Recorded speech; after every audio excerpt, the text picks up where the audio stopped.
Hello, it's me, Stacy, and join me as I read the summaries of the books of the Bible. We are on Second Samuel. And I'm doing this because I feel it's beneficial to know is what is each book of the Bible contains. Like, what is the point? What is the theme or the message in particular books? Because we all know the story of Noah and Moses and, you know, other characters of the Bible, but it's like you don't know where to find them. Where are they? So that's why I'm doing the summary. So thank you for joining me, and let's jump into it. Second book of Samuel, or Second Samuel. After many long years of preparation, David finally assumed the throne as Israel's king. God had taken David through many battles. Now it was time for David to take his rightful place as God's chosen leader of God's chosen people. The book of Second Samuel records the highlights of King David's reign, first over the territory of Judah and finally over the entire nation of Israel.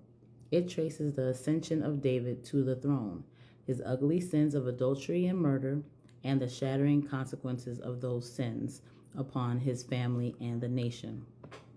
Second Samuel paints a picture of a man who loved God deeply, a leader of God's own choosing who became Israel's greatest earthly king, a warrior who fought and won many battles on behalf of his God and his people. David truly was a hero of the faith, but he was far from perfect. Second Samuel also tells the story of David's fall into sin, his repentance, and his restoration. David, the warrior king, could often be drawn aside by his passions. Still, David never lost his desire to know and please God.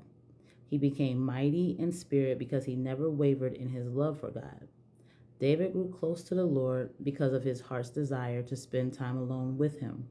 This is where spiritual greatness is born, in the presence of God. Second Samuel teaches us that God isn't looking for perfect people to serve him, but rather for those who have a heart of love and commitment for him and who will willingly present themselves in all their flaws and imperfections to him for service. The themes of Second Samuel: God is sovereign, and he will act to bring about his own perfect will.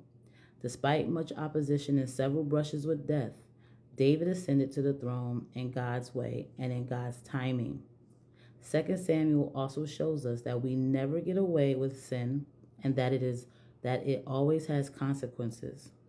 At the same time, we see that the Lord stands ready to forgive and restore those who have drifted in their own devotion to him or fallen into sin. Thank you. And in case you was wondering, we are reading from Charles F. Stanley Life Principles Bible. Awesome Bible. I've had it for years. So thank you for joining me. And until next time, people, peace.